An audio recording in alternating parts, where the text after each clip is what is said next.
Hello guys, പുതിയ വീഡിയോയിലേക്ക് എല്ലാവർക്കും സ്വാഗതം. അപ്പോൾ ഇതുവരെ നിങ്ങൾ തന്ന സപ്പോർട്ടിന് എല്ലാവർക്കും ഒരുപാട് താങ്ക്സ് കേട്ടോ.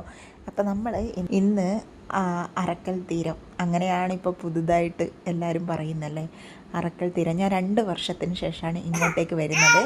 1 വർഷം ഞാൻ ഡെലിവറിയും കാര്യങ്ങളൊക്കെ ആയിട്ട് പോയി. പിന്നെ അതിനു മുമ്പേ ഞാൻ എറണാകുളത്ത് വർക്ക് ചെയ്യുന്ന സമയം എനിക്ക് ലീവൊന്നും കിട്ടിയില്ല. നാട്ടിൽ വരലെല്ലാം കുറവായിരുന്നു. വന്നാലും ഇങ്ങോട്ടൊന്നും വരാറില്ല.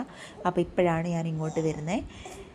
അപ്പോൾ എന്തൊരു മാറ്റമല്ലേ ഇവിടെയെല്ലാം കാണാൻ. ഞാൻ ഇപ്പോഴാണ് കാണുന്നത് കേട്ടോ. ഓരോരുത്തർ സ്റ്റാറ്റസ് ഇട്ടും സ്റ്റോറി ആക്കിയൊക്കെ ഇടുമ്പോൾ കാണാമെന്നല്ലാതെ നാട്ടിലെ കാര്യമൊക്കെ ഇപ്പോഴാണോ കാണുന്നത്. അപ്പോൾ അടിപൊളിയാക്കിയിട്ടുണ്ട്. പക്ഷേ നമ്മൾ ഉദിപ്പ് കാരണം നല്ല ചൂടായിരുന്നു. അങ്ങനെ ലിയമോളെയും കൊണ്ട് പിന്നെ ഞങ്ങൾ അവിടെ നിന്നില്ല കേട്ടോ. കുറച്ച് സാധനമൊക്കെ വാങ്ങാനുണ്ടായിരുന്നു. അതുകൊണ്ട് തന്നെ നേരെ ടൗണിലേക്ക് പോയി. ലിയമോളെ കാലൊക്കെ ഒന്ന് നനക്കണം എന്നൊക്കെ വിചാരിച്ചതാണ്. പക്ഷേ ഒന്നും നടന്നില്ല. നല്ല വെയിലായിരുന്നേ. വൈകിട്ട് ഒരു 5:15 ആയിരുന്നു ഞങ്ങൾ പോകാൻ വേണ്ടി. പക്ഷേ എന്നാലും നല്ല വെയിലുണ്ടായിരുന്നു.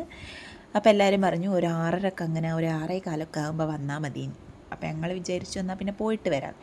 പക്ഷേ പോയിട്ട് ഞങ്ങൾ നല്ല ലേറ്റായി, അതുകൊണ്ട് പോയില്ല. അപ്പോൾ അങ്ങനെ ഞങ്ങൾ വിശന്നപ്പോൾ അവിടെ അടുത്തുള്ളൊരു കടയിൽ കയറിയിട്ട് ഷവർമ കഴിച്ചിരുന്നേ. അത് കഴിഞ്ഞ് മിതുവിൻ്റെ ഫോണിന് കവർ നോക്കി, പക്ഷെ അവന് ഇഷ്ടമായില്ല, വാങ്ങിയില്ല. അതൊക്കെ കഴിഞ്ഞ് പിന്നെ കുറച്ച് സാധനങ്ങളൊക്കെ വാങ്ങി. അതിനോടൊപ്പം ഐസ്ക്രീമെല്ലാം വാങ്ങിയിരുന്നു. അപ്പോൾ നേരെ വീട്ടിൽ വന്നിട്ട് ഞാനത് കഴിച്ചുകൊണ്ടിരിക്കുകയാണ്. അപ്പോൾ ഇന്നേക്ക് ഇത്രയേ ഉള്ളൂ. അടുത്ത വീഡിയോ വരും വരെ ബൈ.